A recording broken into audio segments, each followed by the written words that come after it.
football period, they consider football every hit a 25-mile-an-hour crash. Now imagine Wow. doing that. Imagine doing that 40 times a game.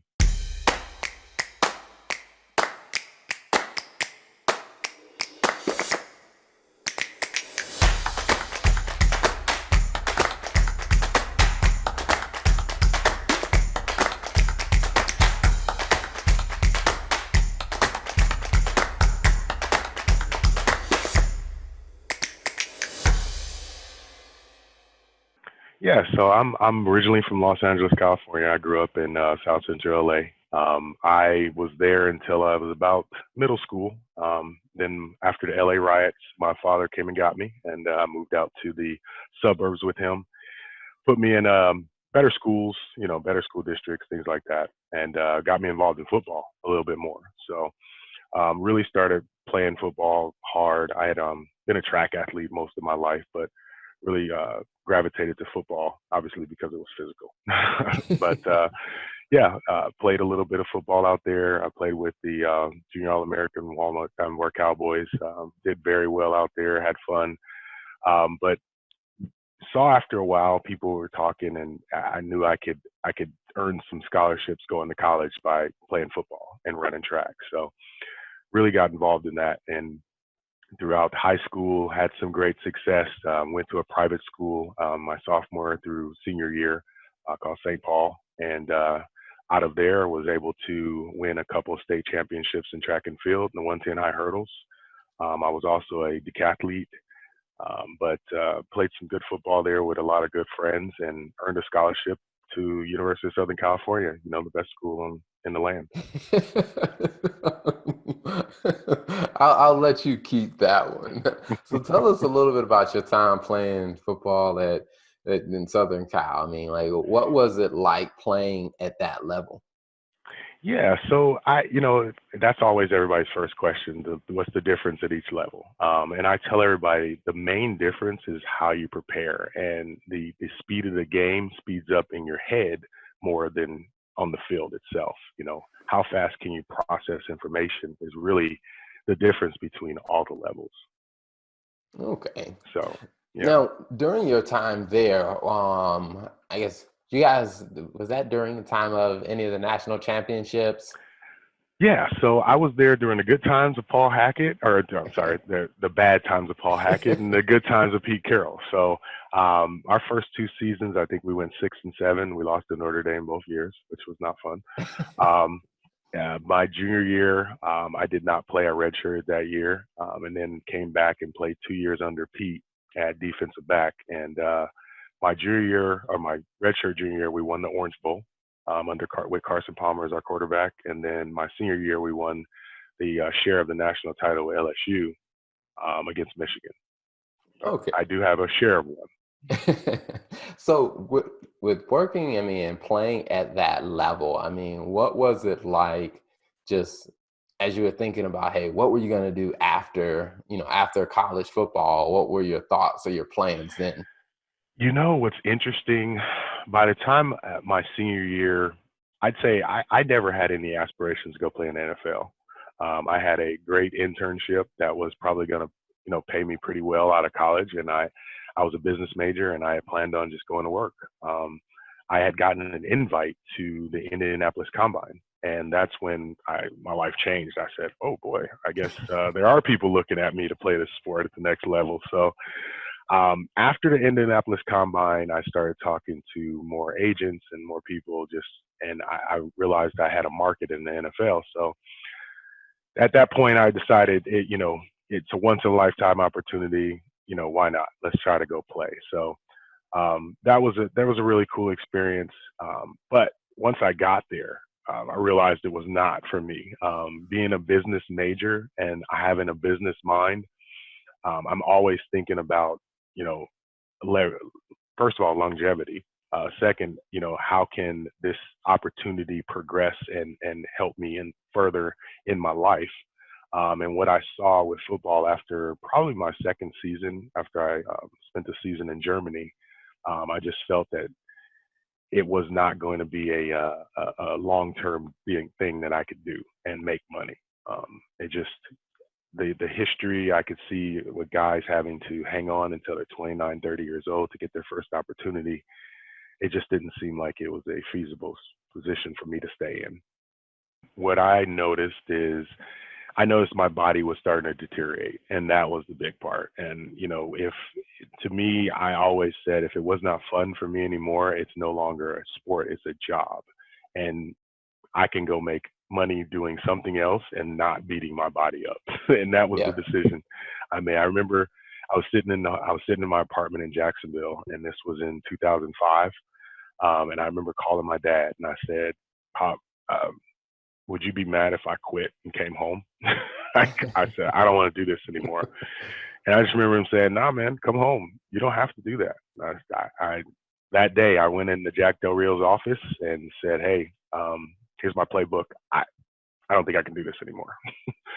So it was definitely a hard decision, but to this day I still think it was the right decision. Awesome, awesome. So now that I think that brings you into, like I said, into a sales career, and where I think we reconnected on is about a business opportunity. So tell us a little bit more about, like, just the entrepreneurial side that you just had your eye open looking for more opportunities. Yeah, so I moved. So it kind of goes back to when I moved here to Charlotte. I moved here to kind of in 2007. 2008 was the height of the crash, and man, since 2008, finding a job and keeping a job, and we know in the state of North Carolina is a right to work state, is pretty tough sometimes. Being in the sales positions, we're pretty much the first ones that start getting cut in certain jobs. So Mhm. what I found was in Raleigh, when I lived there for 3 years, it was pretty tough to find a job, that's why I moved here to Charlotte. Found a sales job here, and just over my sales career, I got tired of being laid off. Really, the positions being eliminated, it just got on my nerves. My wife and I decided back, and this was, oh boy, this would have been 2014, I guess, of 2015, 2014. I started my company. Oh, sorry, no, 2000, yeah, 2013. I started my company, Achieve Fitness, and it is a children's fitness company. We work, we work extremely well with all children, but we specialize in children with disabilities, children with ADHD, autism, Asperger's, all kinds of disabilities we work with, and making sure that they can get the energy out and be able to feel like normal children. That's been one of my goals and aspirations throughout my career is working with kids, because I grew up as an underprivileged kid. So wanted to make sure we gave back that way. So I've always been trying to run my own company. We did very well. We opened up as an after school company after 2 years, averaged almost 200 kids a year we worked with, did very well. But about 4 years into it, my wife started noticing different changes in me, my attitude, my behavior, my time and wanting to be around the family, and but didn't really speak up and say anything about it because, she's the only one that notices it. So everything kind of hit the fan in 2016. I made an attempt, unfortunately, on my life. They called it a bipolar blackout. I blacked out for 8 hours and I don't know what I did. I don't know where I was. I threw all my cell phones away, my watches, everything away. Nobody could find me. And Mhm. that later on that night, they found me when I was in my car. I ran into a brick wall doing about 120 Oh, and wow. almost killed myself. So that was the day that I lost my company. In that day, it was completely done. We closed the next day. I checked myself into a mental institution. I spent 4 weeks in a mental institution, to try to figure out what was wrong with me. They came to find out I was diagnosed with CTE, which is brain injuries from football, head injuries, also with PTSD and bipolar 2. So this was all brand new news to me. I had never been diagnosed with any disabilities or anything like that. But funny because I work with all children with disabilities, but now I'm in the position that I'm I have a disability and I understand how to work with them, but I don't understand how to live with it. So it was a new place for me. So I had to live away from my family for a year. I had lived in an apartment away from my family until the doctors could tell me that, you know, you're okay. So I was given about 7 different medications for just my head, and took that for about a year. Got back home, got back to a good place, and met you at our software company we work for. That was my first job I'd had in a long time outside of working for myself. But so it was real hard to come back and really interact with people. It's hadn't something I hadn't done in over almost 2 years, with especially on medication. So I felt like every day was kind of it was kind of fake. You know, every day I came in there, I'm like, hey, how you guys doing? But inside, I feel like I don't want to be here. I don't know any of these people. I don't trust this. I just had that feeling inside of me like it's just not right. Something's not right. So my wife and I, we experimented with holistic medicines, different types of things, but really landed on CBD. And reason being is because I started studying the cannabinoids in the system, in our system, and different cannabinoids, they affect different things in the system. And not going too deep into that, but I found a company that has a patented system that allows these supplements to absorb into my system at 100% rate, which is different from anywhere else. And that's kind of what's helped me get off all my medications, get me to a place where I can do this. You catch me a year ago, I could not sit on this video. I wouldn't sit on the video with you. I just wouldn't do it. I wouldn't have the confidence to do it. And that's the main thing that killed me, is my confidence left me. I was a person that full scholarship to college. I was a 2 times California state champ. I was a Pac-10 champion. I mean, I've done everything people want to do. I played NFL, but I lost my confidence to the point where I couldn't talk to anybody. I couldn't look you in the eyes. And that was a different place for me. Mm-hmm. Yeah, and I think that definitely is tough with just trying to, like I said, live life with all that going on. So I think, yeah, so finding a solution or finding ways to cope with that, I mean, I think is amazing. So when you came across CBD, I mean, what were some of the products that you came across that you were like, hey, these really help make a difference for me?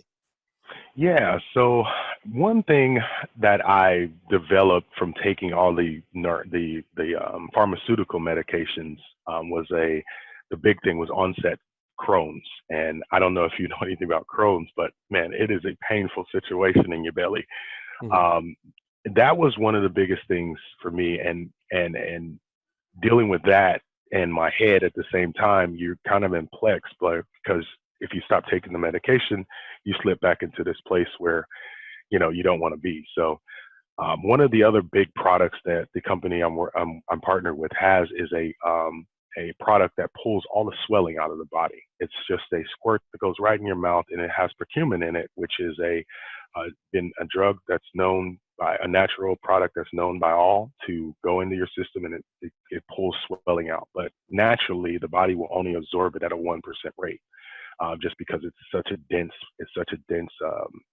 product. So the liposomes that we are working with are allowing that product to absorb into my bloodstream at 100% rate, which is taking the swelling out, which Crohn's is swelling of the belly, swelling of the intestines, and inflammation. So it's been able to pull that information out and really help me with not only my stomach, my head, my body, but just make me feel like I'm a regular person again. I can get out the bed without having to crawl to the shower. I can pick my kids up without feeling like I'm going to drop them because my shoulder's going to go out.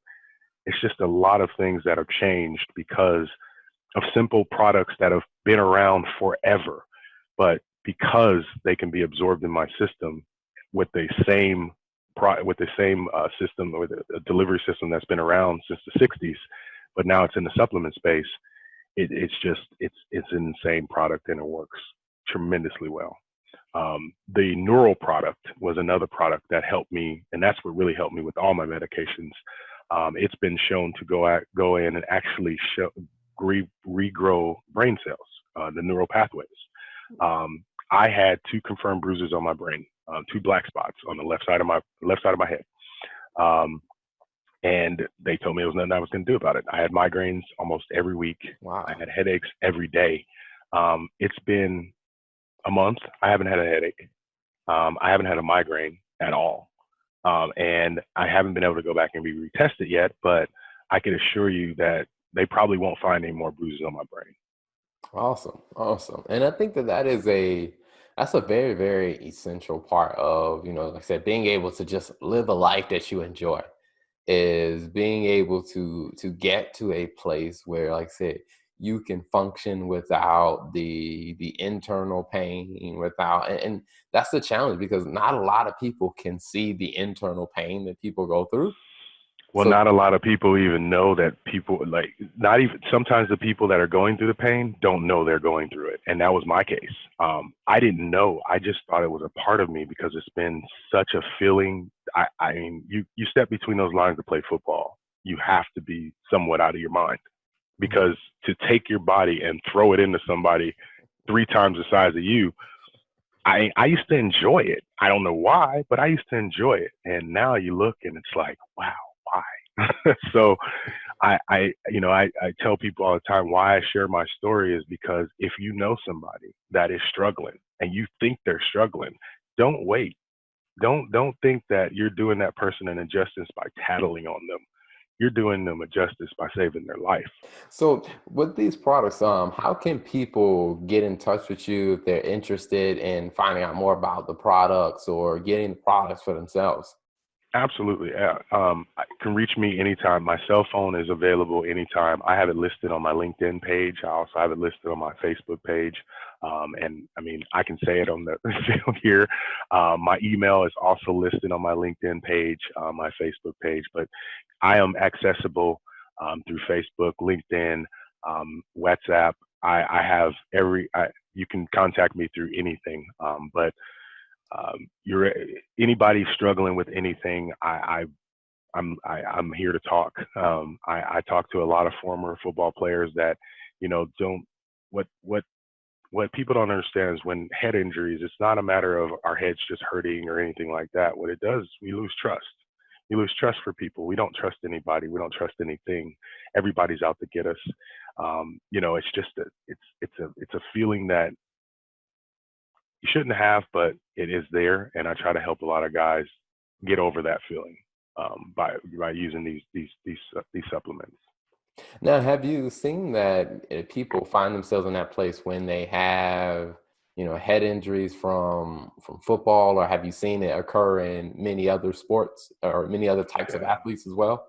absolutely, absolutely. So any head injury, it doesn't matter what sport you play. I mean, I deal with here when I was training kids. Football is not super huge here in the Carolinas. Lacrosse, head injuries happen in lacrosse. I've had gymnasts I've worked with that have fallen off the bars and had concussions. It really does not matter what sport it is. A head injury is a head injury. We are, as humans, we are one of the only mammals that has a free floating brain. Our brain is not connected to our head. It's not, if you look at the animal kingdom of rams and anybody, all of their brains are connected to their skulls. They're connected. So when they impact, their brain does not go anywhere. Our brains, when we impact, we hit our heads, even as kids, little kids fall down, your brain hits against your skull, and that is release a drug called serotonin into your brain, and it kills brain cells. So the more and more you do that in NFL or football, period, they consider football every hit a 25-mile-an-hour crash. Now imagine Wow. doing that. Imagine doing that 40 times a game. Wow. That's going to mess with your head. So whether you pull your head out, you pull your shoulders out. This is why I'm a big advocate. Unfortunately, my boys won't be playing football because it doesn't matter. You can protect the head, you can put a helmet over it, but as soon as your head jerks back, car accidents. That's why people have gotten concussions in car accidents. They didn't hit their head; they just jerk back. You can get a car accident you can get a concussion from whiplash. Mhm. So I just I I never want to tell a kid don't pursue something. Never want to say that because if it weren't for football, I wouldn't be who I am today. I'm a grateful for football. I really am. But I also know where I was 4 years ago, and Mhm. that was a dark place. And I don't like to see anybody there. And so, what are some of the signs you tell people, like, hey, if they're concerned about someone that they love, or what are some of the signs that you saw, I guess, when you think back that you saw in yourself that you would say, hey, if you're seeing these signs, hey, you guys probably should think a little bit more deeply about, don't overlook it. Yeah, so first and foremost is anger. Just off the cuff, out the blue, gets mad over nothing. That's a great sign right there. And they will justify it as that's just who they are. They played a violent sport. They had to get like, and it's not who they are. Another sign is somebody that wants to be completely away from everybody, doesn't want to be involved with their own family. Like I didn't want to hold my own kids. That's another sign. And then just plain out, just if they're not communicating like they normally have and normally would, their words are not coming out of their mouth like they should. They're struggling to find the words. Those are all signs. Like if you've lived with a person long enough, you can tell when they're starting to change. If you're older, I'm 38. A lot of guys I work with right now in their early 50s have had the onset dementia starting. So if their short-term memory, and when I say short-term, I mean say I say Marcell right now, and 5 minutes later I ask you what my name is, they don't know Oh, that wow. short-term. Yeah, it's that bad. So those are signs. Those are just immediate signs. But honestly, I mean, if you love somebody, you've been with somebody that long. My wife, gosh, if it weren't for her, I would have never known myself.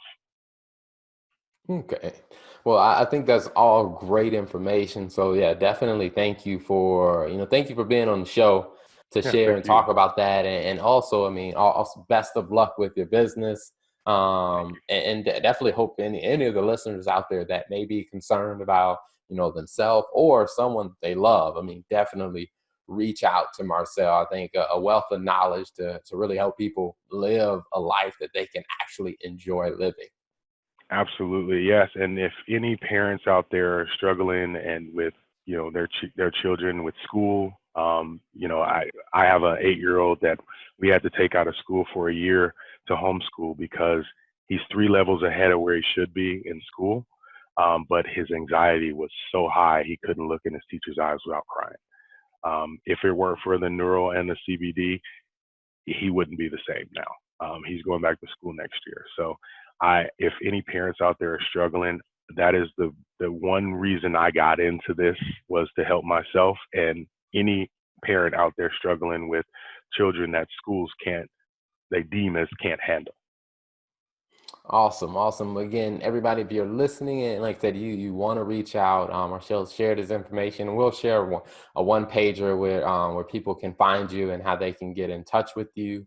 And like I said, we're not speaking as trained medical professionals. We're speaking to you Not at as all. someone who is gone through experiences himself and can share what he's learned through his own process and through his own experiences and help educate you on what options may be available for you. Absolutely, just an alternative. That's Yeah. that's all I was looking for was an alternative to big pharma. Awesome. Well, Marcel, thank you for being on the show and good luck to Dude, you in all of your endeavors. thank you. I appreciate it. You have a good one.